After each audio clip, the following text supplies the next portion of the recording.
Os dejo con don Charo y don Antonio Sastre. Bueno, pues hoy tenemos la suerte de contar en este encuentro con la figura que representa lo mejor de la educación con alma, don Antonio Sastre Jiménez. Con más de 23 años de experiencia docente, Antonio no es simplemente un profesor, es formador, mentor y compañero de camino para cientos de alumnos que han pasado por sus clases. Licenciado en Filosofía y Teología, ha impartido docencia en distintos centros, siempre con una pasión constante por las humanidades, la formación integral y el crecimiento interior de cada persona. Su recorrido profesional incluye una etapa muy significativa en la Fundación IV, donde formó parte del equipo de formación, ayudando a jóvenes a descubrir no solo lo que saben, sino sobre todo quiénes son. Y desde años, Antonio forma parte del alma académica de la Universidad Francisco de Vitoria, donde es una pieza clave en el máster de formación permanente en acompañamiento educativo de la Escuela de Posgrado. Allí, más de dar clases, forma acompañantes y más que enseñar ideas, siembra actitudes que transforman las vidas. Los que han tenido la suerte de aprender con él saben que no deja indiferente, combina profundidad, calidez y una capacidad admirable para provocar el pensamiento crítico sin perder el sentido del humor. Porque Antonio es de los que cree que en educación, como en la vida, no basta con saber mucho. Hay que mirar, escuchar y esperar. Y si hace falta, reírse de uno mismo. Hoy nos hablará no solo desde su experiencia, sino desde una vocación educativa que brota de lo más profundo, la de acompañar a cada persona en su camino de búsqueda de la verdad, del bien y del amor. Con un fuerte aplauso recibimos a don Antonio Sastre.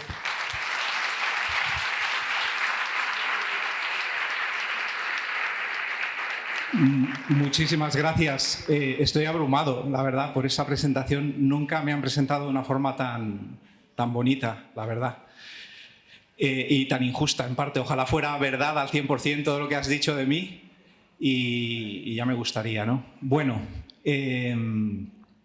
pues nada, el título parece un poco así sesudo y elevado, Antropología de la familia, quizás suena demasiado complicado, pero es una cosa sencilla y todo en el marco que estáis teniendo estos días, ¿no? La familia como esperanza para un mundo pues que seguramente nosotros vemos como desesperanzado muchas veces, ¿no?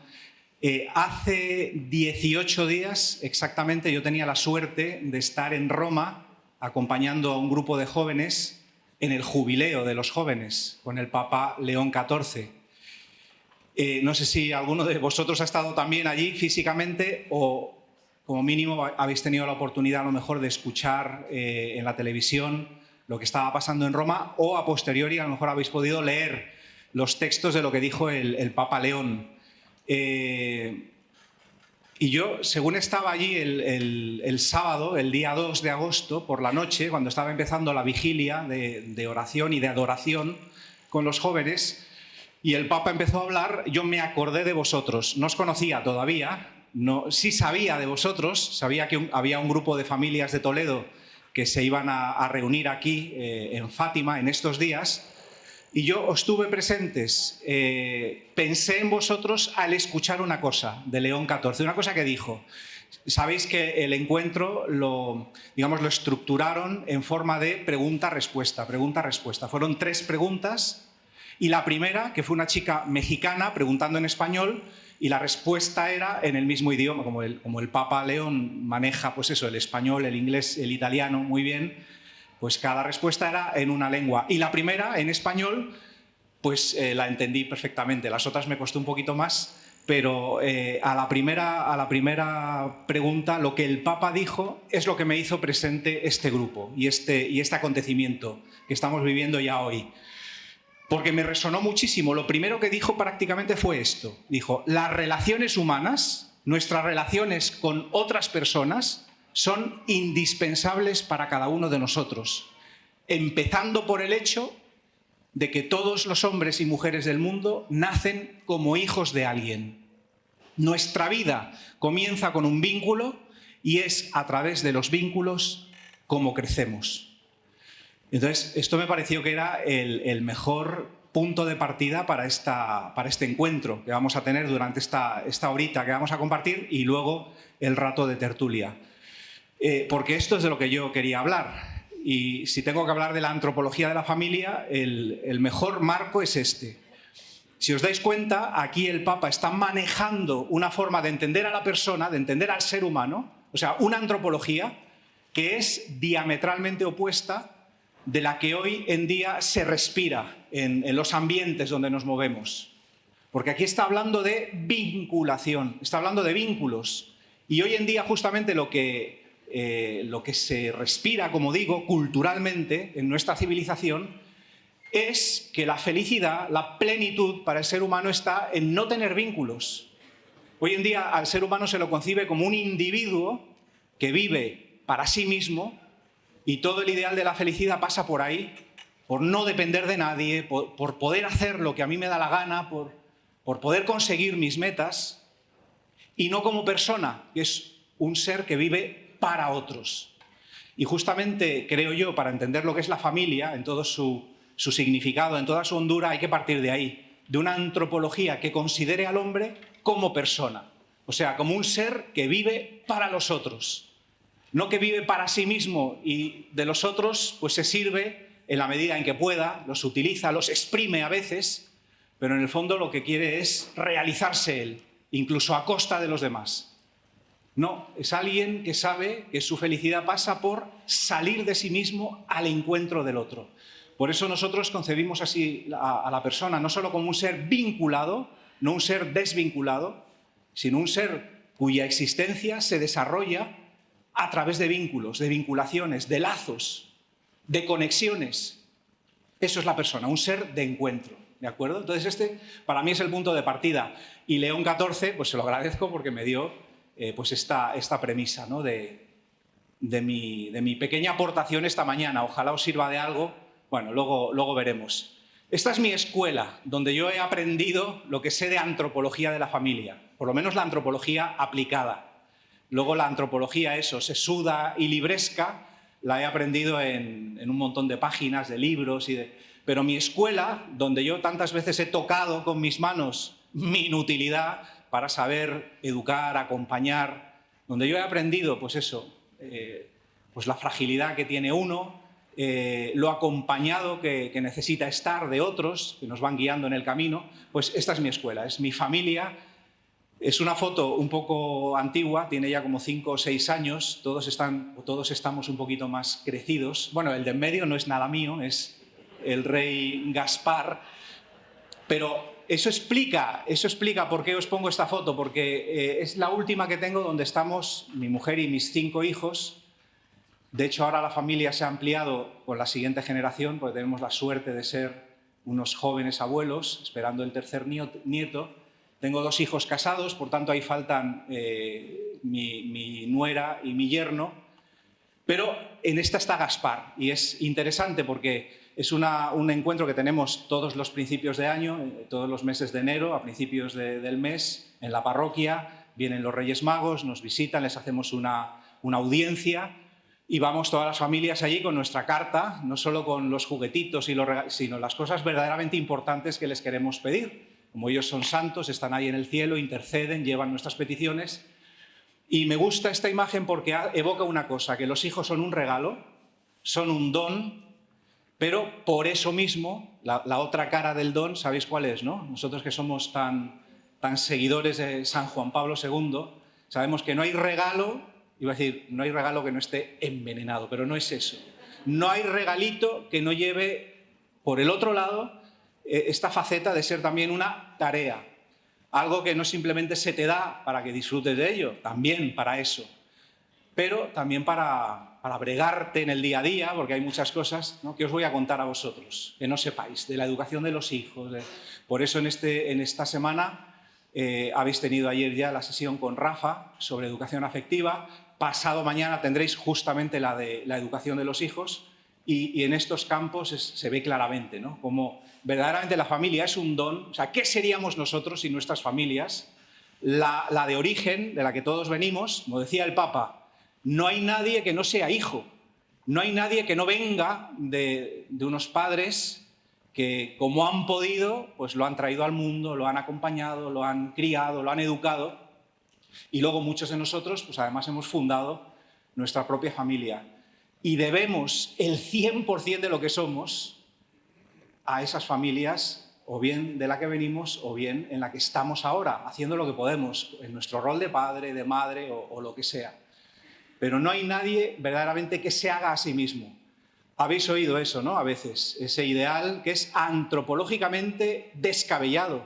No existe el hombre hecho a sí mismo. Eso no funciona. Funcionará en la mitología de los americanos pero no es así. No hay nadie que se haga a sí mismo. Todos tenemos nuestro ser donado y estamos llamados a poner también ese ser que hemos recibido en juego en función de otros. Y este es todo el secreto de la vida, que lo sabemos perfectamente. Para esto estamos en el mundo. Y todo lo que sea salirnos de aquí es frustrar nuestra vida, es hacernos a nosotros mismos poco a poco infelices y frustrados.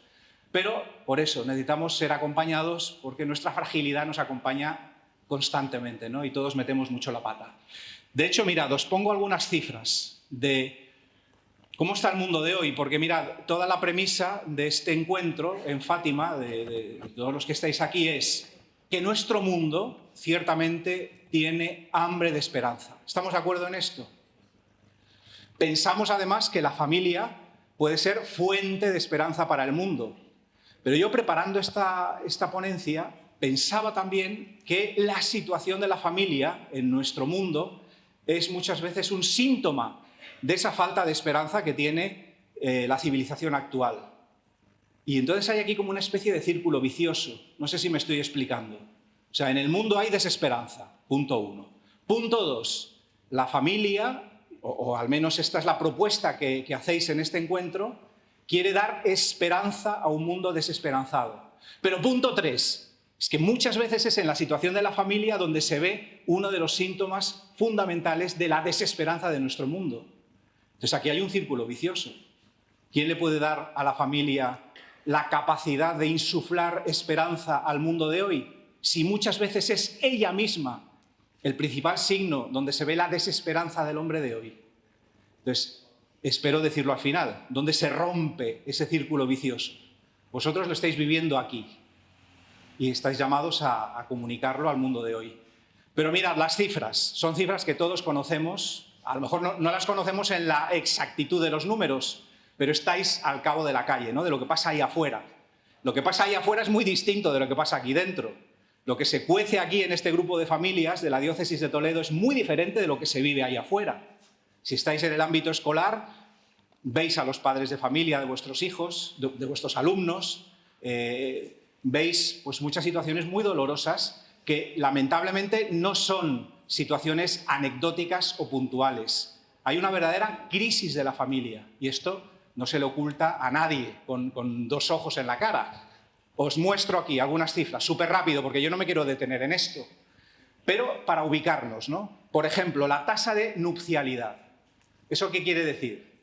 Bueno, es un numerito estadístico, es el número de matrimonios por cada 1000 habitantes en un año. Pues ved cómo ha bajado en España de una forma terrible, ¿no? O sea, ¿qué quiere decir esto? Que muy poca gente hoy en día da el paso de comprometerse con otra persona para formar pues, un proyecto de vida, para ser una sola carne con el otro, etc. Esto es muy raro, ¿no? España, como veis ahí, tiene junto con Italia y Portugal, donde estamos, y además Eslovenia, que no sé qué pinta ahí, todos son países más o menos mediterráneos, pero sobre todo Italia, Portugal y España. Es curioso. Yo no tengo ahora tiempo de meterme en por qué pasa esto, pero es curioso que sean precisamente estos países, que además son tradicionalmente católicos, los que poco a poco han ido descendiendo, ¿no? en este punto. Siguiente punto. Los españoles en toda Europa son los que más tarde dan el paso de casarse, o sea, de comprometerse realmente ante la sociedad, si son creyentes, pues ante la Iglesia, etc. Sea como sea, ¿veis? La cifra ha ido subiendo. Yo que me casé más o menos en el año 94, bueno, más o menos no, en el 94, quiero decir, más o menos aquí entre medias, pero fue en el 94, pues entonces más o menos la edad media era con 29 años. Yo ya me casé temprano, con 25, para ese promedio. Pero es que mirad ahora dónde está. Y esto también es un dato muy revelador. ¿De qué? Pues lo dejo ahí simplemente y vamos adelante. Claro, tercer dato, este es tremendo. Esto lo sabéis, ¿no? Se rompe un matrimonio cada 6 minutos. O sea, echad cuentas. En el tiempo de esta charla, cuando acabemos a las 11:30, se habrán roto 10 matrimonios en España. Y no es una cifra, no es un número redondo, 10. Es mucho sufrimiento de muchas personas, de los hijos, de los que rompen, obviamente, de mucha gente, ¿no? O sea, esto es mucho sufrimiento de mucha gente con rostros concretos. Claro, ¿y la fecundidad? No hace falta que os cuente que España está en el furgón de cola de fecundidad, ¿no? Hace poco éramos prácticamente el peor, pero ahora somos el 7º por la cola, no estamos tan mal. Nos aventajan, bueno, yo qué sé, China, Singapur, Puerto Rico, bueno, da igual, ¿no? 1,16 es nuestra tasa de fecundidad, que es una birria, porque hace ya mucho tiempo, mira, desde el año 1980, estamos por debajo de la cifra necesaria para que haya un reemplazo generacional. Y que no se engañe un dato, es curioso, pero hoy en día estamos en la cifra más alta de habitantes en España. Estamos rozando ya los 50 millones de habitantes, que nunca había ocurrido en la historia de España. Pero no nos engañe, ¿no? La cifra se debe, sobre todo, a la inmigración, pero no porque nazca gente en España. Y esto me parece que es el dato más revelador de que la gente está muy desesperanzada. Una sociedad que no se repone a sí misma, que no se reemplaza a sí misma, que decir que ha perdido toda la esperanza, vive para el hoy. Claro, no se lo vamos a reprochar, al menos yo, que la gente haya decidido vivir para su ombligo, para el aquí y el ahora, yo lo entiendo. Si el cielo se ha cerrado, si no existe la vida eterna, si no hay futuro, pues entonces tendremos que vivir para el hoy, para el ahora. Y lo entiendo. O sea, que esto nos habla de la urgencia de abrir el cielo, que la gente pueda mirar más lejos, ¿no?, de su propia nariz. Claro, ¿cómo ha cambiado la fisonomía de los hogares españoles? Pues alucinantemente. Mirad estas cifras. En el año 90, 1 de cada 10 hogares era unipersonal. O sea, vivía una sola persona. Ahora es 4 de cada 10, incluso un poquito más, porque es el 27%. 4 de cada 10 hogares están formados por una sola persona y no son necesariamente personas mayores, que podemos pensar en esto, ¿no? La típica persona de más de 65 años que vive sola, es verdad, eso está en las estadísticas, pero no solo. Hay mucha gente que por opción de vida o por lo que sea, están solos en la vida. Entonces, la gran pandemia, como dicen hoy en día muchos, no es la pandemia del COVID o la que esté por venir. No tardará, o tardará, pero vendrá otra pandemia, vendrá otro virus, algo vendrá a nuestras vidas otra vez a desestabilizarnos y a hacernos poner la mirada en lo importante, pero la verdadera pandemia no es esa. La verdadera pandemia galopante y devastadora es la soledad. Entonces, ¿cómo no va a ser la familia algo necesario hoy en día para devolver al hombre de hoy la esperanza y de que hay un futuro y de que se puede vivir con un sentido y que existe el amor? Esto es lo que necesita escuchar el hombre de hoy.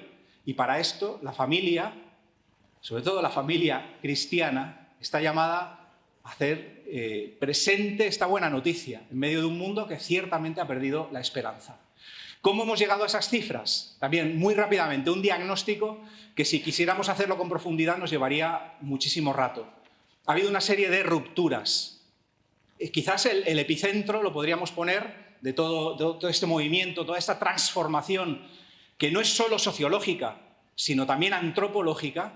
Todo esto lo podríamos poner en el año 1968, que es, por cierto, el año en el que yo nací. Pero no es un año emblemático por eso, sino que sabéis que se habla de la Revolución de mayo del 68, la revolución sexual sobre todo, porque, sobre todo influidos por una gran cabeza, que era la de Sigmund Freud, se pensó que gran parte del malestar que había en la civilización occidental se debía justamente a una imagen de la familia, del sexo y del matrimonio que había que dinamitar. Obviamente, esa imagen de la familia, del sexo y del matrimonio era la del judeocristianismo. O sea, se puso en el punto de mira lo que se llama la familia tradicional o heteropatriarcal, etcétera, etcétera. Y eso, a lo largo de todos estos años, se ha ido demoliendo en una especie de demolición controlada en 4 tiempos. Todo empezó en los años 60 con una sexualidad que se desvinculaba de la procreación, ¿no? A través de la anticoncepción, que hace ahí su aparición de forma brutal, con la píldora y con otros medios, pues se consigue tener sexo sin hijos. Pero este es solo el principio. El siguiente paso, en los años 70, sexualidad sin compromiso. Sexo con amor sí, pero ¿qué necesidad hay de papeles? ¿Qué necesidad hay de comprometerse? ¿Qué necesidad hay de dar el paso de casarse? No es necesario, se empezó a ver, es la época pues, del boom del divorcio, etc. Sexualidad sin compromiso. Pero el siguiente paso ya es todavía más demoledor. No solo sin compromiso, es que ¿por qué hay que amarse para tener sexo?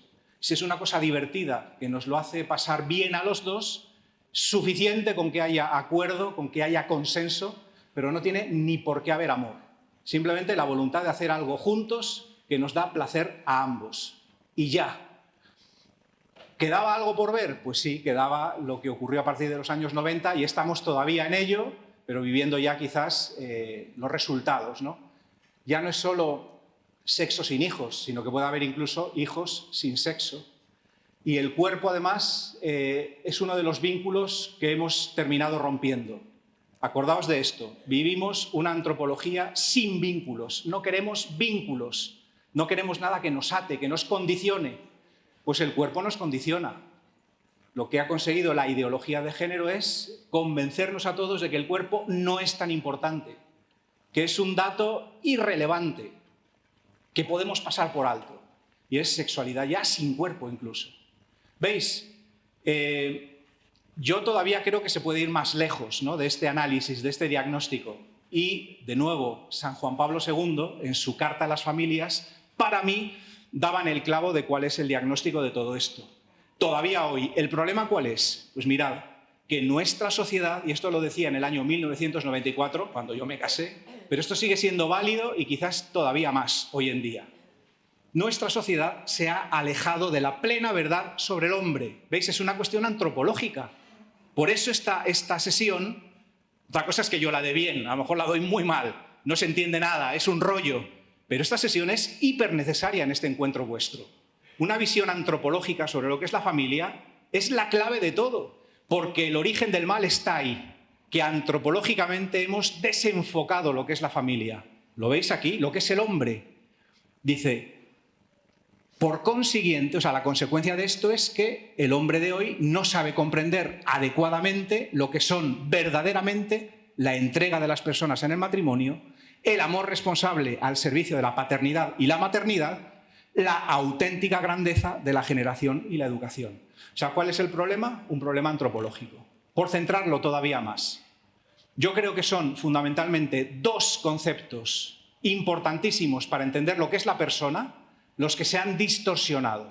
Uno es el concepto de libertad. ¿Cómo entendemos hoy en día la libertad? Pues como vengo diciendo desde la primera diapositiva, con lo que dijo el Papa León XIV. Para mí, ¿qué es ser libre? Hoy en día, si soy un hombre posmoderno de 2025, pues no tener vínculos. Ser libre es no tener vínculos, no estar vinculado ni condicionado por ninguna relación. Que todo sea inocuo, ¿no? Indoloro, relaciones epidérmicas que puedo romper, y ya está, y cada uno por su lado. Esto es ser libre. ¿Y qué es el amor? Una cuestión de sentimientos. ¿Qué es amar? Pues decirle a uno, me gustas, estoy a gusto contigo, quiero estar contigo, me atraes, quiero hacer algunas cosas contigo que nos den placer a ambos, pero ya está. O sin llegar a lo del placer, no hace falta ser hedonista para esto. Puedes ser tremendamente emotivista y no ser un hedonista al estilo posmoderno, pero crees que amar es simplemente decirle a alguien, me gustas mucho, estoy contigo por lo que siento contigo.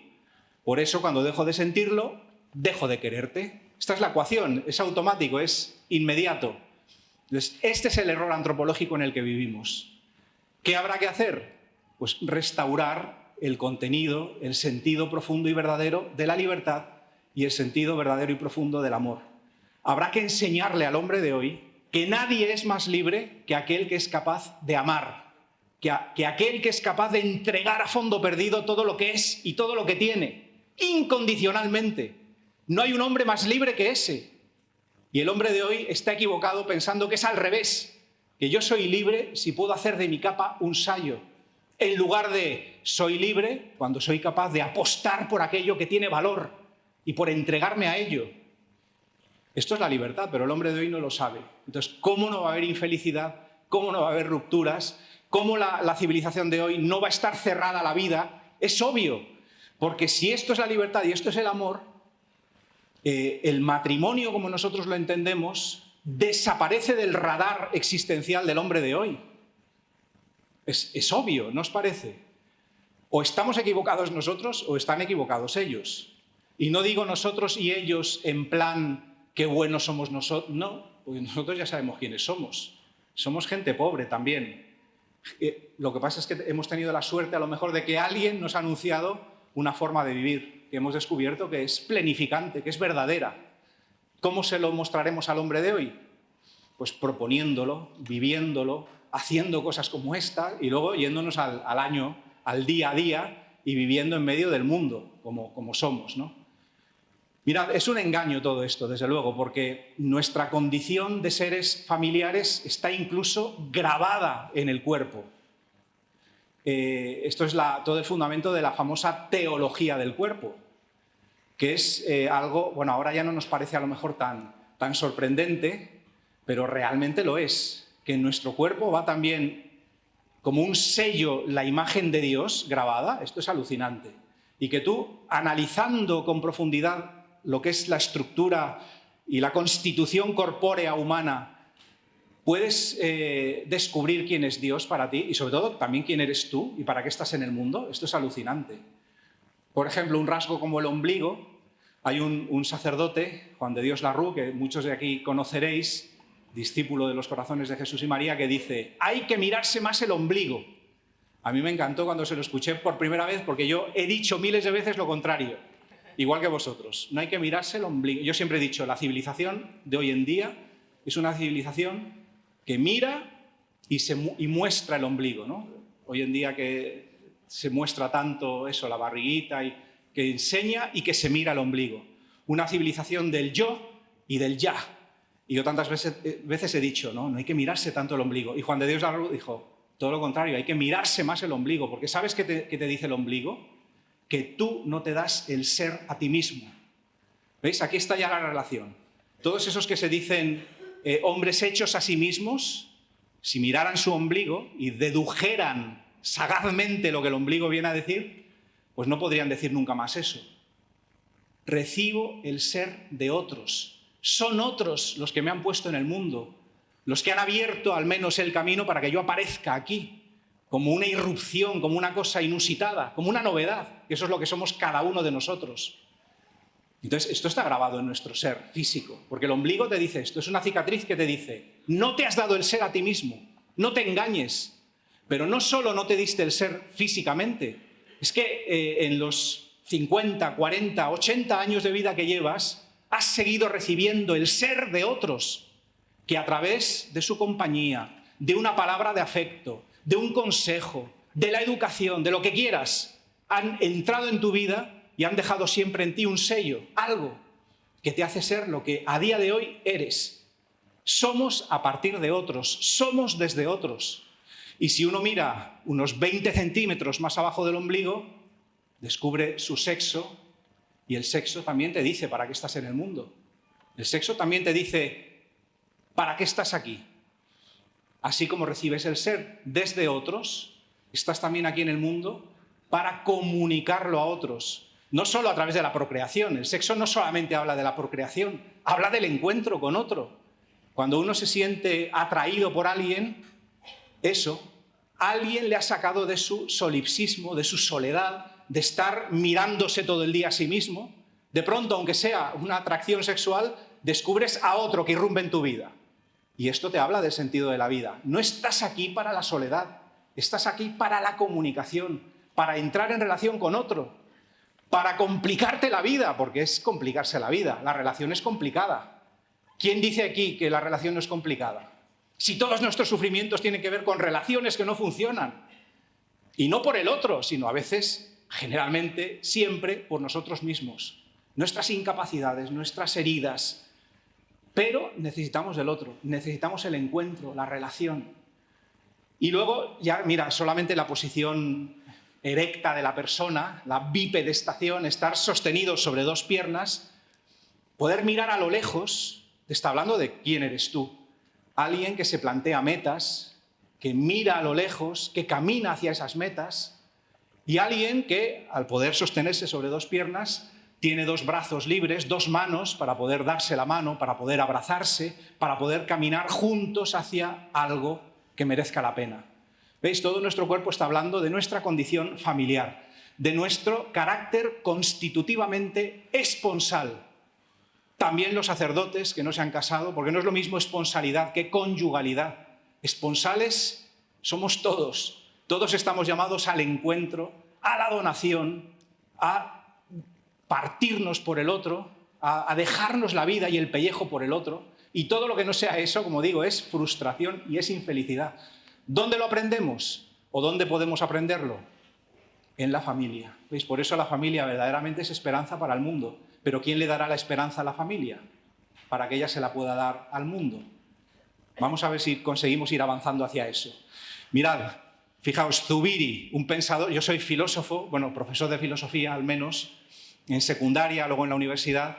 Para mí Zubiri siempre ha sido un filósofo español, bilbaíno, interesantísimo y muy difícil, pero hay una cosa muy sencilla de entender. Él dice que la persona se explica desde estas tres categorías, que son las que yo ya he dicho.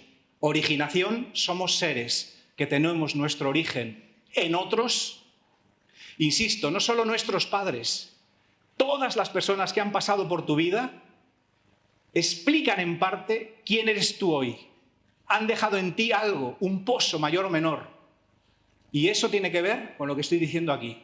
Eres desde los otros, pero eres también con otros, pero eso también las abejas y las hormigas y tantos animales sociales viven con otros, pero es que en el hombre además se da esta otra preposición, ¿no? Para los otros. Esto es muy diferente de ser con los otros. Ser para los otros quiere decir que yo vivo desviviéndome, perdiendo mi vida para darle la vida a otros. Este es el secreto de la existencia. Y tantas veces vivimos de espaldas a él. Y eso no es tan grave como que toda nuestra cultura haya decidido dar la espalda a este misterio de la vida, que es que el secreto de la existencia está en vivir para otros. Y esto, mirad, nos pone en relación con esta otra palabrita que yo ya he empleado, pero ahora ya lo explico de forma más sistemática, más ordenada. Llevamos grabada en nuestro ser la lógica del don. ¿No lo veis? Si uno recibe el ser de otros, primera asignatura que tienes en la vida, y lo digo y lo repito, primera asignatura. Es que a lo mejor es una asignatura que no nos hemos ocupado de aprobar todavía. Algunos de los que estamos aquí quizás todavía tenemos esta asignatura suspensa. Nos hemos centrado en dar. Creemos que el secreto del amor, el secreto es dar, dar. Que no es solo dar. Lo primero que tenemos en la vida por delante es acoger. Si es tanto lo que recibimos de otros, de hecho es el 100%, si es verdad lo que yo estoy diciendo, nuestro primer paso en la vida es acoger todo eso que recibimos. Acogerlo quiere decir reconciliarme con ello. Incluso tantas cosas que en nuestra vida han sucedido que son dolorosas, pero que no las puedes borrar. No las puedes tampoco bendecir porque no son buenas, pero te toca acogerlas. Y otras cosas que no son malas, desde luego. Ser mujer, ser hombre, ser varón, ser... ¿Veis? Eso es un gran problema que hoy en día la sociedad no quiere afrontar. ¿Por qué tengo que acoger eso? ¿Por qué no puedo inventarme a mí mismo? Bueno, pues el primer secreto de la lógica del don es esto, acoger. Y para muchos de los que estamos aquí es más difícil acoger que dar, pensadlo. Porque acoger te hace de alguna forma, acreedor o deudor, ¿cómo se dice? Deudor, al revés. Te hace estar en deuda, te hace quedar como por debajo. Muchos de nosotros no queremos, no resistimos a acoger. Y dar, pues, bueno, dar tiene mejor prensa, porque el que da, a fin de cuentas, pues es uno que ayuda a otros, tal. No, el don es todo. El secreto de la vida está en conjugar esta especie de doble movimiento como el del corazón humano. Sístole y diástole. ¿Os imagináis un corazón que solamente estuviera en movimiento de sístole? O sea, contraído, impulsando la sangre fuera de él hacia el resto de órganos y de células, contraído eternamente. Eso es imposible, sería un corazón infartado y muerto. Hace falta que el corazón también sepa relajarse y acoger. Y luego otra vez, contraerse y comunicar, transmitir, dar. Esto es todo el secreto. ¿Y dónde se aprende esto? ¿Dónde se vive? En la familia. Si no es en la familia, ¿dónde puede ser? ¿Será en la empresa? ¿O será, no sé, en el Estado? Necesitamos la familia, porque si no, ¿dónde vamos a aprender esto? ¿Qué es lo que nos hace personas? Por eso, mira, la familia, os propongo esta definición, que no es mía, es una definición de José Manuel Domínguez, pero a mí me parece válida, yo la hago mía, ¿veis? La acojo. Y digo que la familia es una comunidad, esto para empezar. ¿Y qué es una comunidad? Pues un lugar donde nos relacionamos según la lógica del don, donde nos relacionamos según la gratuidad, donde nos damos al otro sin condiciones, a fondo perdido. ¿Qué necesitas tú? Esa es la pregunta. Y también, yo necesito esto. ¿Qué puedes hacer por mí? Una comunidad de personas relacionadas por 3 tipos de vínculos, que a lo mejor os parece reductivo, porque quizás alguno de vosotros añadiría algún tipo más de vínculo. Pero los básicos son estos. El vínculo conyugal, ¿veis? Vínculo. Vínculo. A lo que el hombre de hoy le tiene alergia. No quiero vínculos.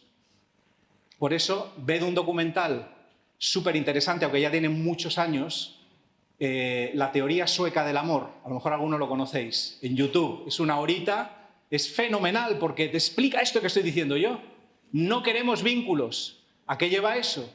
A una sociedad de gente que vive y se muere sola. ¿Tú sabes lo triste que es eso? Claro que lo sabes. Si lo vimos con el COVID.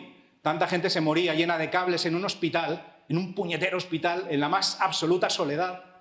Y nos dimos cuenta de lo terrible que es eso. ¿Te imaginas que el mundo fuera así? Un mundo donde la gente nace y muere sola. Pues para que eso no ocurra necesitamos la familia. Porque la tendencia de ciertos poderes en el mundo es llevarnos hacia eso. Una civilización de átomos que no se relacionan, que son sueltos y que son manejables por eso mismo. Entonces, no quiero enrollarme mucho con esto porque el tiempo apremia, pero veis, la estructura de la familia podría ser esta. Veis que, bueno, si quisiera entrar en más honduras, os diría que la familia es un sistema. Por eso tantos psicólogos, incluso presentes en esta sala, trabajan el acompañamiento a las familias desde un punto de vista sistémico, porque lo que ocurre en un punto, en una zona de la familia, está hablando de lo que le sucede a toda ella. Es un grito, a lo mejor, que toda la familia está emitiendo, ¿no? Pero ese sistema consta de varios subsistemas, varias díadas, esposo-esposa, padre-madre, padre-hijo, madre-hijo, ¿veis? Y hermano-hermano. Aquí están todos los vínculos. Como os decía, a lo mejor echáis en falta el vínculo abuelo-nieto, vale, pues sería un cuarto vínculo, lo puedo aceptar, pero podemos abrir la puerta entonces a otros vínculos. El vínculo familia-otras familias, como lo estáis viviendo aquí. El vínculo familia-sociedad, es que hay más vínculos, pero los esenciales son estos. Una cuestión importante para que la familia no sea demasiado disfuncional, aunque una cosa que yo quiero decir hoy aquí, y ya la he dicho en cierto modo, es que no hay familia que no sea disfuncional. Y esto es una buena noticia, porque muchos de nosotros hemos estado a veces tensionados y frustrados porque mirábamos nuestras familias y decíamos, esta no es la familia que yo había soñado. Yo no quería que las cosas fueran así, que mi relación con mi mujer fuera así, que mi relación con mis hijos, que fracasara en esto, que podemos ver como un fracaso y a lo mejor no lo es tanto. Pero es que no hay familia que no viva ese tipo de fracasos y de disfunciones. A mí me encantó leérselo esto a Fabrice Hadjadi, que conocéis, un gran intelectual francés maravilloso que tiene un librito precisamente sobre qué es la familia. Y dice, la familia es el lugar donde no funcionan las cosas. A mí esto me parece una buena noticia, porque tú ya lo sabías, pero hacía falta que alguien te lo dijera para que te relajaras y aceptaras que las cosas son así, y es bueno que sean así, porque dice Fabrice Khadjadi, no es un lugar funcional, es un lugar existencial, donde tenemos que aprender las lecciones existenciales de la vida, no buscar el rendimiento. Claro, la empresa, si alguien dice la empresa, las organizaciones son disfuncionales, lo que están buscando todo el tiempo es lo contrario, funcionar bien, rendir, ser eficaces, pero la familia no funciona según esas reglas. Y el día en que la lógica empresarial colonice la familia, ese día estaremos muertos. Será terrible. La familia funciona según la gratuidad, la lógica del don, acoger el error. Claro, desde una dinámica del perdón, porque si no es imposible. ¿Y quién nos regala a nosotros la posibilidad de perdonar? A mí, por lo menos, en la vida solamente me lo ha regalado uno. Porque yo no he sido capaz de perdonar nunca a nadie las cosas importantes de la vida. Las chuminadas del día a día, sí. Las heridas gordas de la vida yo no las he perdonado nunca, hasta que no me he sentido perdonado de verdad por uno que me ha acogido como soy. Por eso, ¿qué necesitamos? Ser familias verdaderamente cristianas, que encuentren ese amor y ese perdón que se da entre nosotros. Por eso es importante vernos y acogernos limitados, frágiles, metepatas constantemente, diciendo la palabra inadecuada todo el tiempo. Esto decía Ferdinand Ebner, un filósofo que a mí me encanta, austriaco, personalista, que es la corriente a la que yo me adscribo, decía: todos los problemas entre los seres humanos suceden por una sola razón. ¿Qué os parece el maximalismo de la frase? A mí me encanta, pues yo soy de ese tipo de frases, me encantan esas frases, para tocar un poco las narices, porque sé que siempre hay gente moderada que dice, hombre, siempre, siempre no. Yo digo, siempre, el 100% de los problemas que tenemos los humanos entre nosotros, lo digo siguiendo a Ebner, son por una sola razón. Porque raramente acertamos a decir la palabra adecuada. Punto y seguido. Y la palabra adecuada es la que pronuncia el amor. Punto y final de la cita. Pues estoy completamente de acuerdo. ¿Cuántos malentendidos entre nosotros? ¿Cuántas meteduras de pata? ¿Cuánta palabra inoportuna? ¿O de más o de menos? Palabras que no hemos dicho. Heridas que hemos causado por ello. Pues esta es nuestra realidad. Y es una buena noticia que la familia sea esto, porque es el lugar donde se puede dar la belleza de acogernos unos a otros frágiles y perdonarnos si tenemos esa capacidad. Insisto, yo solamente sé de un sitio donde se puede encontrar, que es en la iglesia. Y en la iglesia porque es ella misma una mediación para encontrarse con aquel que te perdona, que te acoge y que te dice, tranquilo muchacho, que yo te quiero, que sé cómo eres, no te preocupes. Y poder vivir desde esta tranquilidad las relaciones familiares, pues es otra cosa, ¿sí o no? Es otra cosa. Entonces, este es el tema, ¿no? Los vínculos, ya os he dicho cuáles son, el vínculo conyugal. Es curioso, ¿eh? La sexualidad origina el matrimonio. El matrimonio origina la familia origina la sociedad. No sé si estáis de acuerdo. También os parecerá todo muy simple, pero es que a mí me parece la pura verdad. Por eso, cualquier cosa que distorsione, que desenfoque el tema de la sexualidad, en cascada distorsiona todo lo demás. Por eso, oye, lo de mayo del 68, que fue eso, como un misil a la línea de flotación de nuestra comprensión de la sexualidad, claro, lo ha devastado todo. Se ha cargado casi todo. Y ahora estamos viendo las ruinas y más que veremos, porque ahora es el principio. La devastación humana que va a haber en la sociedad, y no, espero que no os parezca una cosa muy triste ni muy pesimista. Yo lo digo porque lo creo sinceramente y si estoy equivocado, pues lo tendré que aceptar. Pero a día de hoy creo que nos queda por ver mucho sufrimiento, muchas vidas destruidas. Afortunadamente no estamos solos, ¿veis? Y aquí estamos acompañándonos unos a otros para poder llevar a ese mundo una esperanza. Mirad lo que decía Chesterton, la cita, no la leo, la tenéis aquí. El sexo es la puerta a algo, a una realidad que una vez que has entrado en ella es mucho más que el sexo, obviamente, que es la realidad de la vida familiar, pero la puerta es el sexo. Y dice al final de la cita, hay algunos que en una casa se quedan en la puerta, mirando la puerta, diciendo, ay, ¿qué puerta está? Pues eso, quedando como embobados, ¿no?, con el tema del sexo. Ay, perdón. La relación paterno-filial. A veces, cuando estos dos que se vinculan el uno con el otro, que se entregan, que en exclusividad y para siempre abiertos a la vida, pues eso, ven cómo de pronto en sus vidas irrumpe un tercero. Este verbo, irrumpir, me parece el más adecuado de todos los que he usado en la mañana de hoy. Porque irrumpir quiere decir eso, algo inopinado e inesperado, algo que no has planificado, que de pronto, como una novedad, aparece en tu vida. Eso es el hijo. Yo en esto también sigo mucho a Haddadi, porque es el que lo dice, y lo dice incluso mucho mejor que yo, desde luego. Dice que el hijo entra en la categoría del acontecimiento.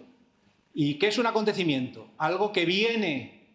Dice una cosa, no sé, Haddadi dice, supongo que en francés ocurre igual, que hay dos palabras que usamos a veces como equivalentes, pero no lo son. Una es futuro y otra es porvenir. En español es así, ¿no? Futuro y porvenir. Pero dice, son cosas distintas. El futuro es hacia lo que nosotros vamos. Y entonces es objeto de planificación. Es lo que hacemos todos en nuestros trabajos. Venga, jornada de planeación, de planificación, de programación. Y nos ponemos a mirar hacia el futuro y a planificarlo, tratando de controlarlo. ¿Qué es el porvenir? No hacia lo que nosotros vamos, sino lo que viene hacia nosotros.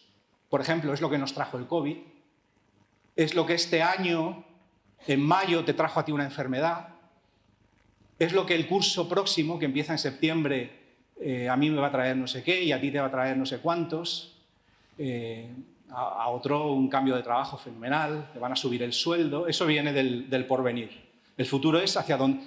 ¿Y los hijos qué son? ¿Del futuro o del porvenir? Pues ya está, entendido, ¿no? Es algo que viene del mañana, generalmente a descolocarte. Por eso alguien que se abre a la vida es alguien que está dispuesto a vivir la vida como una aventura. ¿Qué me van a traer los hijos? Generalmente complicaciones, muchísimas alegrías, por supuesto, pero más allá de todo eso, pues la satisfacción de estar viviendo según tu vocación de ser llamado al amor, más allá de las alegrías y de las tristezas. Pues eso, la relación paterno-filial. ¿Qué hacemos con el hijo una vez que irrumpe? Vivimos en una sociedad que es paidocéntrica. ¿Lo habéis visto? No quiere tener hijos, pero una vez que el hijo que has planificado, esto lo dice también Gregorio Luri. Gregorio Luri, ¿sabéis quién es? Es un filósofo navarro, aunque vive en Barcelona. Es un tipo estupendo, da muchísimas conferencias. A lo mejor lo podríais invitar también un verano a que venga aquí y vendría contentísimo y os va a decir cosas súper sustanciosas, mejores que yo, desde luego. Gregorio Luri dice que antes los hijos los traía la cigüeña, ahora los trae un hueco en la agenda. ¿Y eso qué hace? Fíjate, que curiosamente los padres estén ahora mucho más tensionados que antes, porque ya que han decidido tener un hijo, quieren ser los padres perfectos, los hiperpadres que no fallan, que educan bien a su hijo, claro, y luego sufren como perros, porque es que nunca vas a acertar, siempre va a ser siempre un desastre. Todo lo que has planeado va a ser al revés. Y qué bien que sea así. Entonces, ¿poner al niño en el centro? Pues no, ese es el error. Al niño hay que ponerlo siempre en una zona periférica. Lo que está en el centro, ¿qué es? ¿Sabéis lo que es, no? Tanto lo primero, cronológica, pero sobre todo ontológicamente, ¿qué es? Lo que da un suelo firme a la familia es la relación conyugal. Ni siquiera la díada padre-madre, sino la díada esposo-esposa, que no hay que confundir. Porque todo el secreto de esas díadas que poníamos antes en el cuadrado está en que los límites entre cada díada y la otra estén bien delimitados, bien precisos. Tantas veces se confunde, por ejemplo, la relación paternal con por ejemplo, muchas mujeres y muchos hombres a lo mejor, pero sobre todo mujeres, tratan de rellenar sus carencias afectivas, lo que no viven con su marido, con un hijo. ¿Veis? Ahí hay una confusión de subsistemas. O muchas relaciones entre hombre y mujer fracasan porque viven centrados en su paternidad, en lugar de cuidar su esponsalidad, su conyugalidad, mejor dicho. No sé si me estoy explicando. Ya estoy en un punto en el que voy tan rápido como puedo para ir más o menos dejando algunos cabos cerrados. Entonces solamente digo, poner al niño en el centro es un error. Obviamente vivir pensando en que el niño necesita muchas cosas de nosotros y ahora vamos a hablar de eso. Eso sí, ponerlo en el centro y vivir para el niño como si el niño fuera dador de sentido para nosotros, ese es un error. El sentido no nos viene de... A mí también me gusta mucho una frase de Antoine de Saint-Exupéry, mi tocayo francés Antoine, que dice: dos que se aman no son dos que se miran muy fijamente a los ojos, sino dos que miran juntos en la misma dirección. Ah, pues eso al niño, que el niño no tiene capacidad de dar sentido a tu vida. Y si le cargas al niño con esa responsabilidad, lo destruyes y te destruyes a ti. Eso, tantas frustraciones con hijos que no nos han dado, yo invertí en él, yo le di y él me ha traicionado en cierto modo. No es así, pero si es que si te relacionas desde esa dinámica y no desde la gratuidad, todo es un desastre. Bueno, hay una cosa que no tengo mucho tiempo de explicar, pero esto yo lo conocí a través de Clara, de Cendra. Ella lo había aprendido de Carlos Morán, un sacerdote, yo creo que de Madrid, que estaba en La Rota en ese momento al menos, y que decía, hay un señor que se llama William Schutz, que ha trabajado trabajó toda su vida en los años 60 con organizaciones, consultoría a empresas y organizaciones, y se dio cuenta de que en las organizaciones hay muchas tensiones, ¿verdad? Para eso no hace falta ser un hacha. Hay muchos conflictos, muchos problemas, la gente se pelea, y su teoría es que casi siempre hay esas tensiones y desequilibrios en las organizaciones, en los sistemas, porque hay alguna de estas tres necesidades que alguien no está viendo satisfechas. O sea, Schutz decía que los seres humanos necesitamos estas tres cosas como el oxígeno: admiración, seguridad, ternura. O sea, admiración, sentirnos significativos a los ojos del otro. O sea, que yo descubro en tus ojos, en tu mirada, que yo soy importante, que cuento para alguien, que soy significativo. Seguridad, pues eso, que hay un suelo firme que me sostiene bajo mis pies, que no todo es inestable e inseguro. Ternura, sentirme querido, sentirme abrazado, sentirme acogido. Obviamente, según la personalidad o la historia de cada cual, tu necesidad es más acuciante en uno de esos tres puntos. Necesitas las tres cosas, pero seguramente alguna de las tres necesitas más. Y siempre que hay un conflicto en un grupo humano es porque alguien ve lesionada esta necesidad, alguna de ellas. Entonces, la cosa interesante que dijo Carlos Morán es: llevemos esto no a las organizaciones, sino al ámbito familiar. Y entonces, lo que Carlos Morán decía es: cada una de estas necesidades, que está en todas las personas, seas hombre o mujer, tú, aunque seas una mujer, necesitas ser admirada también. Tú, aunque seas un hombre, necesitas ternura.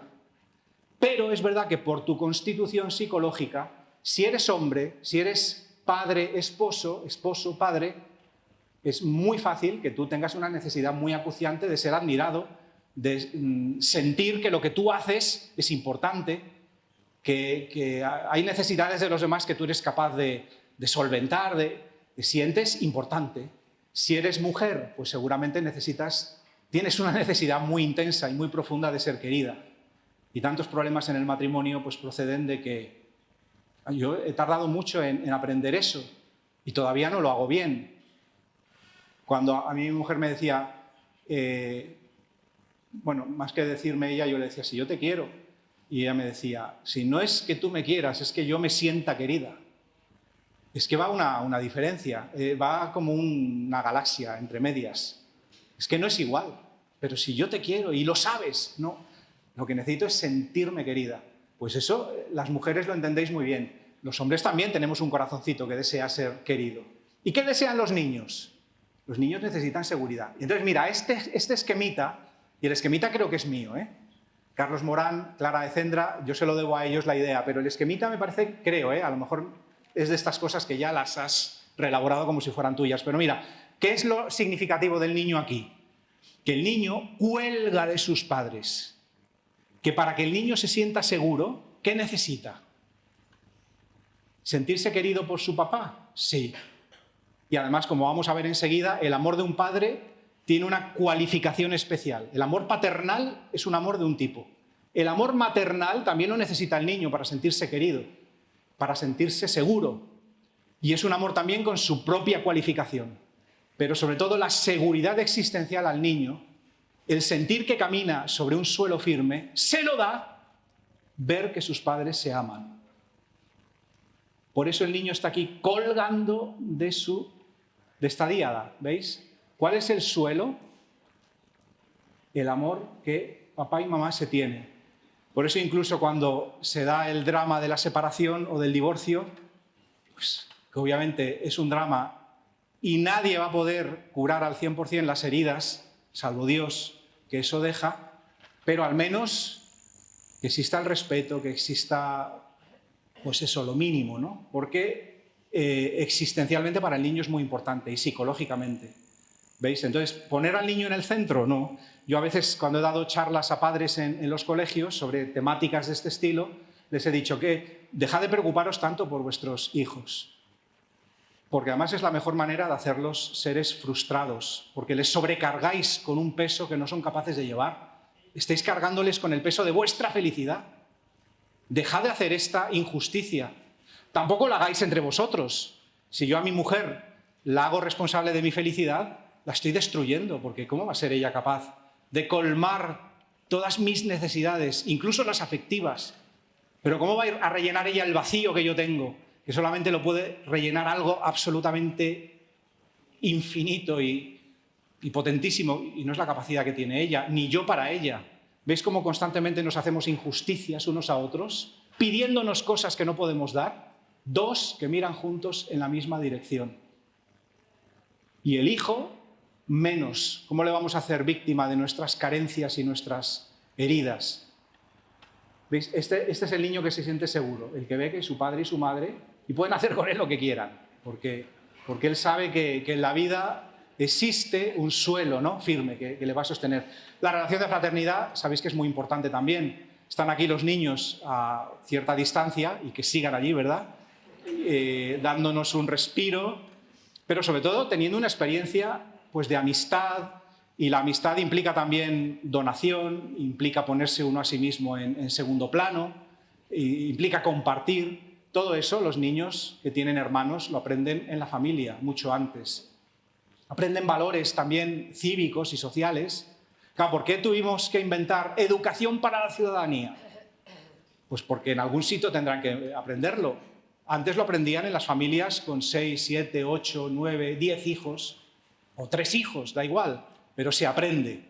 Se aprende que hay que compartir, que no eres el ombligo del universo, etc. La relación de fraternidad es súper importante. ¿Qué cosas aprendemos, qué cosas recibimos de la familia? Y acabo con esto.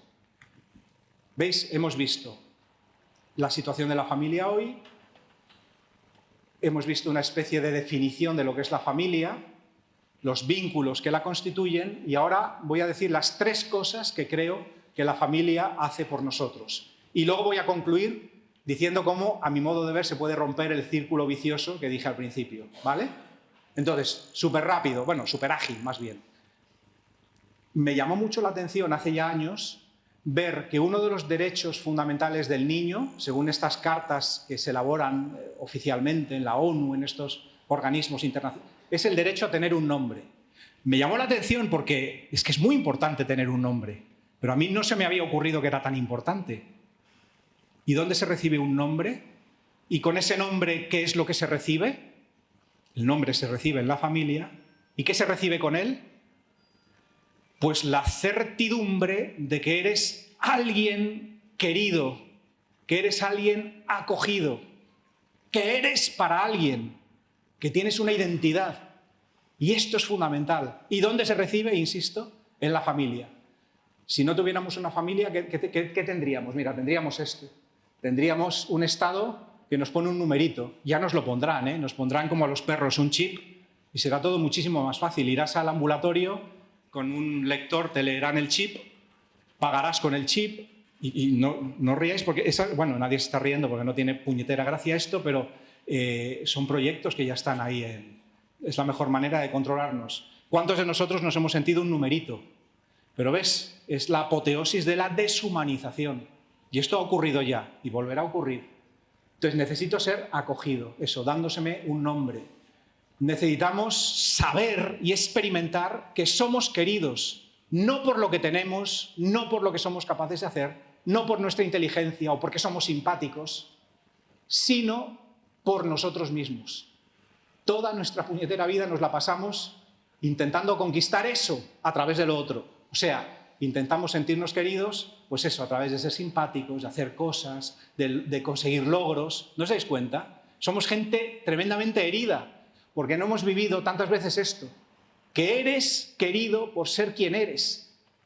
Y este es el tipo de amor que estamos buscando toda nuestra vida, alguien que nos quiera así. Y cuando no lo encontramos, pues eso, tratamos de hacer cosas para lograr ese huequito en el corazón de los demás, ¿no?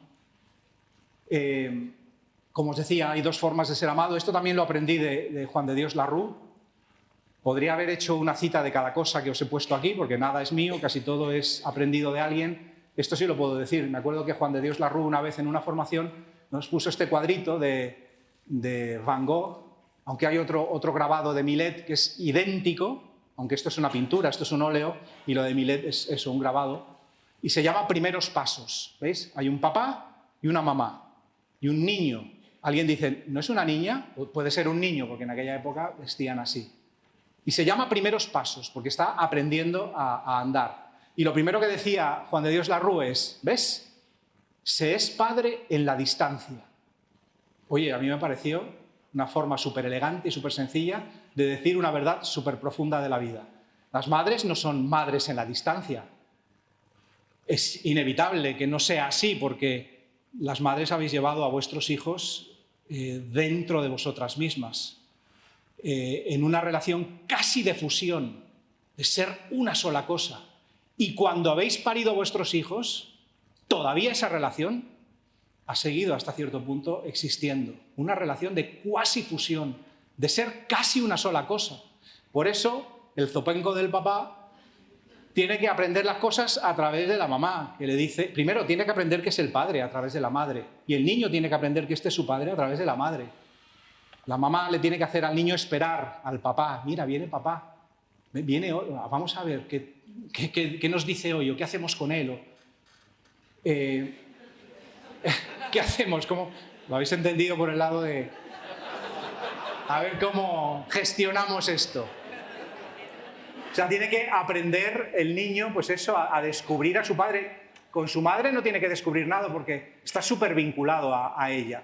Y ese es el punto, que para crecer en la vida hay ciertos vínculos que no hay que romper, pero sí que hay que recrear o remodular. El vínculo infantil con la madre, obviamente, para que el crecimiento se dé, hay que gestionarlo, ¿no? Hay que romperlo. Hay un cordón umbilical que debe ser roto, y ahí está el amor paternal, ¿no? Yo en muchas sesiones donde hablo del recorrido de la vida pongo este esquemita, que sí es mío, pero a partir de Romano Guardini, Las etapas de la vida, es un librito súper recomendable para entender pues, qué es la vida humana, por qué etapas va pasando, y es genial porque en toda etapa se da el paso a la siguiente a través de una crisis. La crisis del nacimiento, todo el mundo sabe cuál es, ¿no? El niño que viene al mundo y llora y se encuentra con un mundo que es muy diferente de lo que conocía. Un mundo, el seno materno, absolutamente acogedor, cálido, protegido. Y ahora viene el mundo de afuera, hostil hasta cierto punto. Pero aquí está el rostro de la madre que le dice, tranquilo, bienvenido a la fiesta de la realidad. El mundo es maravilloso. Es verdad que a ratos te va a parecer amenazador y difícil, pero qué bueno que estés aquí. Es fantástico. Y esto todo lo dice la madre. No de viva voz, lo dice con su rostro. Le dice al niño, bienvenido al mundo, el mundo es maravilloso. Si es que se lo dice, porque uno da lo que tiene y no da lo que no tiene. Y tantas personas, veis que no hemos hecho esa labor previa de acoger lo que somos, mi maternidad, mi feminidad, que no estamos reconciliados con nuestra realidad, ¿cómo vamos a transmitir lo que no tenemos? ¿Veis? Por eso muchas veces pues, nos vemos obligados a crecer con taras.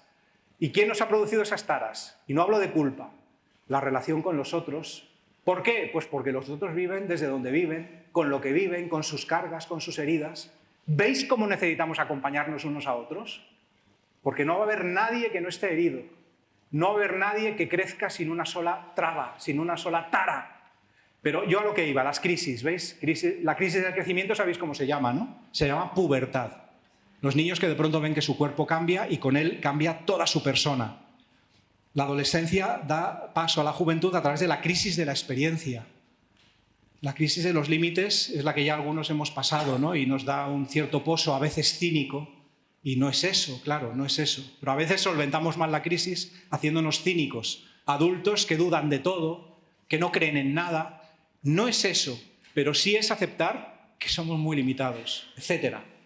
Fíjate, de la ancianidad a la senilidad, la crisis del desvalimiento. Si os dais cuenta, en todas las crisis hay siempre una separación. Separación del seno materno, separación de la madre. Es en esta donde el amor paternal tiene tanta importancia. Relativización de los sueños juveniles, separación de cosas y personas. Un anciano, si no se muere él antes, pues empieza a tener la vivencia de que otros se van muriendo antes que él, amigos, compañeros. Es la separación. Es que todo en la vida nos va llevando a la separación. ¿Cómo separarte de algo que es bueno si no es aceptando que vas hacia algo que es todavía mejor? ¿Veis? Ya la separación entre ancianidad y senilidad es separarte hasta casi de ti mismo, perder cualidades, memoria, capacidades, el físico. Bueno, entonces os hablaría de esta película, no sé cuál vais a ver esta tarde, pero esta daría para un cineforum también, la de Big, ¿os acordáis? La película de este vive la crisis del crecimiento, Tom Hanks, el personaje que él encarna, en una sola noche. ¿Os acordáis? La pubertad lleva 3 o 4 añitos. Bueno, la pubertad es año y medio. La adolescencia son 4 o 5 años. Pero el de la película, lo vive en una sola noche. ¿Os acordáis? Bueno, otro día os lo cuento. Bueno, es solamente que el día que... ¿Queréis que os cuente esto? Sí. ¿Seguro? Él, sabéis que echa una monedita a la máquina esta de los deseos, le dice, quiero ser grande, quiero crecer, quiero ser big. El sueño de todo niño de 12 años, que son los que él tiene. Quiero crecer, quiero ser como un adulto. Se lo dice a la maquinita y la maquinita se lo concede. Entonces se va a su casa, se acuesta y a la mañana siguiente se levanta con un cuerpo de un tío de 27 años. El niño de 12, que sigue siendo un niño de 12, pero tiene ahora el cuerpo de un bigardo de 27. Por decir algo, no sé si son 27, 25 o 30. Se levanta, va a ver a su madre y su madre obviamente no le reconoce. Y dice, salga de aquí, ¿quién es usted? ¿Cómo ha entrado? ¿Os acordáis? Le amenaza así con un cuchillo, está pelando patatas y salga de aquí. Claro, se va. Entonces se tiene que ir a vivir a una pensión de mala muerte, en un barrio horrible. ¿Os acordáis de la escena? Y me acuerdo que va con su amigo, su amiguito. Su amigo sigue siendo un chaval con un cuerpo de 12 años. Y entonces llega el momento de quedarse a solas en la habitación del hostal. ¿Os acordáis cómo es el hostal? La pensión es un sitio de mala muerte. Por la ventana solamente se oyen tiros, disparos, gente que pelea. Y entonces él, cuando se queda solo, se echa en la cama. Bueno, primero corre una cómoda para taponar la puerta y se echa en la cama. Y se echa una manta asquerosa de suciedad así por encima y se acuesta en posición fetal. ¿Y sabéis la última palabra de esa escena cuál es? Dice, mamá. Y ya está. Para mí esa escena es genial porque esa es la vida. Que uno lo que quiere es... ¿Crecer qué es? Enfrentarte a un mundo lleno de disparos. Por supuesto, un mundo positivo y fenomenal. Es que las dos cosas son verdad. El mundo es cojonudo. ¿Se puede decir cojonudo? El mundo es la leche. Pero el mundo es peligroso. El mundo está lleno de amenazas. El mundo es hostil.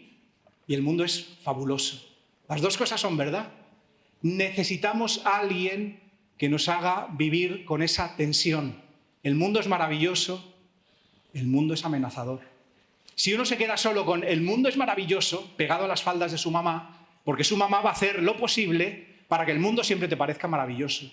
Va a quitar los problemas, te va a tapar la vista ante las cosas que no son agradables. ¿Entiendes? Pero alguien tiene que romper ese cordón umbilical para hacerte ir hacia el mundo. Porque si no, no creces. Y eso lo hace el papá.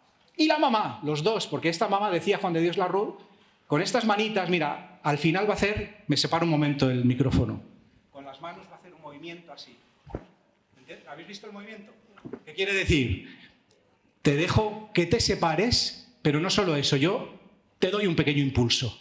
Y ahora te toca cubrir esta distancia y te vas a caer un par de veces. Pero el papá no se pone aquí al lado. No, que se caiga. Es que caerse implica, forma parte, ¿no?, de esta aventura que es la vida. Pero yo voy a estar aquí, tranquilo. Y si te caes, te voy a ayudar a levantarte. ¡Ánimo! Merece la pena. Es una aventura, es peligroso a veces, pero merece la pena. ¿Veis? Dos formas de ser amado, las dos son necesarias. Este icono maravilloso y sorprendente de la familia de Nazaret. Sorprendente porque aquí el niño no es el típico niño de 5 añitos o menos. Es un chavalín de 12 años, la edad de la que estábamos hablando. Un adolescente o preadolescente de 12 años. En esta escena ya ha ocurrido lo del templo. El niño se ha perdido, le ha dado la respuesta esa a su mamá, que tiene tela, para darle una bofetada al niño. Y ahora, ¿quién se lo carga? Sobre sus hombros, curiosísima escena, ¿nos parece? Entre entrañable y misteriosa. Se lo carga su papá. Porque en esta edad, ¿quién tiene una misión importantísima como padre? No digo la madre también la tiene, porque mira, ahora hablo de ella. El papá se lo tiene que cargar a los hombros y decir, venga, vamos juntos, vamos a afrontar la vida, vamos a vivir esta fiesta que es la existencia. Venga, vamos allá. Y es curioso porque reconocéis los rasgos de San José, ¿no? ¿Reconocéis esos rasgos? Es el hombre de la síndone. Es el hombre de la síndone. Porque ¿a qué está llamado este padre? A testimoniar con su vida una forma de amar que consiste en deshacerse, disolverse. Claro, curiosamente, amando de esta manera, eres más tú que nunca. Te realizas plenamente en tu esencia de ser llamado al amor y al encuentro. Pero pasa por ahí. Me dejo de ser para hacerte ser a ti. Pierdo yo para hacerte ganar a ti. Esto es el amor. Esto es el amor sin apellidos. No es el amor cristiano, no, es el amor. Y si no es esto, no es nada. Y el Padre testimonia esta forma de amar, que no quiere decir no corregir. Por supuesto que corregirá, por supuesto que afronta con valentía la vida, etc. Y la mamá, mira, acepta una cosa, que su hijo tiene una misión que pasa por separarse de ella, por cortar el cordón umbilical. ¿Veis? Aquí está en griego, pero es esto del profeta Isaías, que está también al principio del Evangelio de San Lucas. Dice, el Espíritu de Dios está sobre mí, pues me ha ungido, me ha enviado para anunciar a los pobres la salvación, etcétera. ¿Veis? Le está dando este rollo, que es como decirle, tú tienes una misión y hacer esa misión es lo más importante que tienes en la vida. Y mi misión como padre es ayudarte a ti a descubrir tu misión. ¿Veis? Por eso las dos formas de amar son necesarias. Ya ahora entro en la parte de los vídeos, pero ahora no os los pongo. Os los pondré a lo mejor, si es el caso, en la parte exacto, de eso, de tertulia o como se llame. Justo. Aquí os iba a hablar. Dicen que nuestros hijos son lo que ven, pero los últimos estudios revelan que le he dado al clic y se pone solo. O incluso la televisión, lo que más les influye y les marca para el futuro es lo que ven en su propia casa. Respuesta que estábamos... Toma ya. Otra cosa más para añadir al top 10 de presiones que te pone la vida. Como si no tuviéramos suficiente. Y ahí te... Dicen que nuestros hijos son lo que ven, pero los últimos estudios revelan que por encima de la escuela, la calle o incluso la televisión, lo que más les influye y les marca para el futuro es lo que ven en su propia casa. Toma ya. Otra cosa más para añadir al top 10 de presiones que te pone la vida. Como si no tuviéramos suficiente. Y ahí te ves, angustiado, pensando, ¿estaré alimentando a la bestia? ¿En qué clase de ser se convertirá si su modelo a seguir es alguien incapaz de encontrar el mocasín reglamentario, no sé qué de ballet o la otra mitad de Lily, el conejo? Este pequeño monstruo, si se fija en mí, ¿será un tipo sociable? ¿Y justo? Por lo menos cuidará un poco el planeta. Uf. Podrá, no sé, distinguir lo orgánico de lo otro. Pues mira, sí, tenemos lo que hay que tener. Amor del bueno. Lo demás tiene fácil solución.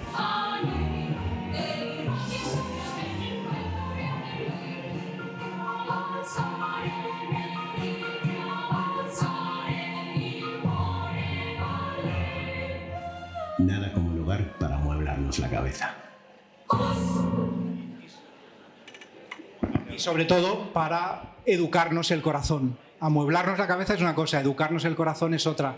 Esto es una especie de spot contra la hiperpaternidad que decíamos antes. Es aceptar, pues eso, la disfuncionalidad inherente a todo lo familiar. Dice, lo importante es querernos, pero incluso nuestra forma de querernos es siempre deficitaria y muy limitada. Entonces, ahora sí, acabo. ¿Veis? Esta entre comillas porque es la cita de Hadjadi. Esta no os la pongo, esta os la pongo otro día. Cita de Chesterton. Necesito ser educado. He dicho, necesito ser acogido. Necesito ser educado. Pues pongo aquí esta estampa porque el caballito no necesita ser educado. El potrillo, a las pocas horas de nacer, ya corretea por el prado. El ser humano, mucho más carente y necesitado y menesteroso, necesita ser educado. Y no solo necesita que le enseñen a caminar, o necesita que le transmitan una visión de la vida, unos valores, unas creencias. Necesita, sobre todo, de un sentido para vivir. Educar es lo siguiente. Ya que te he dado la vida, ahora estoy en la obligación, tengo la gravísima responsabilidad de darte lo necesario para vivirla. Esto es la educación. Esto resume la cuestión de la educación. Por eso la educación es un deber de los padres y por eso mismo es también un derecho. Si es un deber, es un derecho. Entonces, ¿por qué? Porque te ha dado la vida, ahora he de darte lo necesario para vivirla, porque la naturaleza no te lo ha dado. Al potrillo sí, al cachorro humano no. Entonces, ¿qué es lo más importante que le tengo que dar? Un sentido para vivir. Por eso la transmisión de la fe la incluyo dentro de esto. Necesito ser educado, necesito ser educado siendo evangelizado también. Bueno, esto no os lo pongo, seguro que no, ese no os lo pongo. Acabo con esto, lo del círculo vicioso, ahora sí es el final. Os he engañado varias veces, pero ahora es verdad. Mirad, Mary Eberstadt, yo no la conocía, pero la he conocido a través de un profesor de la Universidad Católica de Valencia que conozco, Javier Ros, cuyo tema de estudio es justamente el tema de la familia. Y Javier Ros me hizo conocer a Mary Eberstadt, que es una intelectual americana, una ensayista así muy aguda, muy interesante. Y ella dice una cosa, dice, aquí se rompe el círculo vicioso, recordad cuál era. Un mundo desesperanzado necesita recibir su esperanza de la familia, que a su vez está muy maltrecha, como hemos visto, está en crisis. Tantas cosas la tienen medio derruida. Entonces, ¿dónde se rompe este círculo vicioso? Pues mirad, a mi modo de ver, aquí está la misión de la Iglesia. ¿Quién salva a la familia? La Iglesia salva a la familia y sostiene a la familia. Y es la experiencia, creo, que tenéis muchos de los que estáis aquí, por no decir el 100%. Al menos es mi experiencia. Y al revés, la familia salva a la Iglesia, porque las vocaciones sacerdotales no surgen de la nada, o no aparecen como hongos o como setas, surgen en familias cristianas, como las vuestras. Muchos de vosotros tendréis hijos que han descubierto o que han sentido la llamada a la vocación religiosa. Entonces, la Iglesia salva a la familia salva a la Iglesia. Y de alguna forma lo dice Mary Eberstadt, dice que la estructura esta de doble hélice del ADN es también como la estructura familia-Iglesia. Cada una sostiene a la otra. La familia sostiene a la Iglesia sostiene a la familia. Y esto es la esperanza de la sociedad. Porque hay familias que han sido regeneradas por Jesucristo en la Iglesia, por eso puede haber esperanza para el resto. Si no, no habría ninguna. Nos iríamos todos al guano. Pensadlo. ¿Qué haríamos? ¿A ti quién te ayudaría? ¿Quién te ha ayudado a fundar tu familia? ¿Quién te ha ayudado a no separarte? A perdonar. A sentirte perdonado. ¿Quién te ha ayudado a todo esto? Si no es Jesucristo. ¿Y dónde lo has vivido? Si no es en la Iglesia. Es lo que estáis viviendo aquí, entiendo. ¿Veis? Por eso puede haber esperanza en la familia cristiana. como una forma de decirle al mundo de hoy, es posible el amor, es posible reparar lo que está averiado, es posible curar el corazón del hombre, redescubrir el amor, un amor que no es otra cosa que lo que hemos hablado aquí, a mi modo de ver, que es amar, dejarme destruir para hacer ser al otro, perder yo para hacer ganar al otro. Es una cosa loca, es una cosa que no tiene sentido, que no tiene lógica. La lógica del don tendría que llamarse la ilógica del don. Pues sí, esa ilógica es la que nos hace ser a los humanos. Necesitamos familias como las vuestras que redescubran esto en la familia y lo lleven al mundo de hoy, que está sediento. Y ahora sí, acabo ya, ¿vale? Termino. Vámonos a tomar lo que nos decía antes Pepote.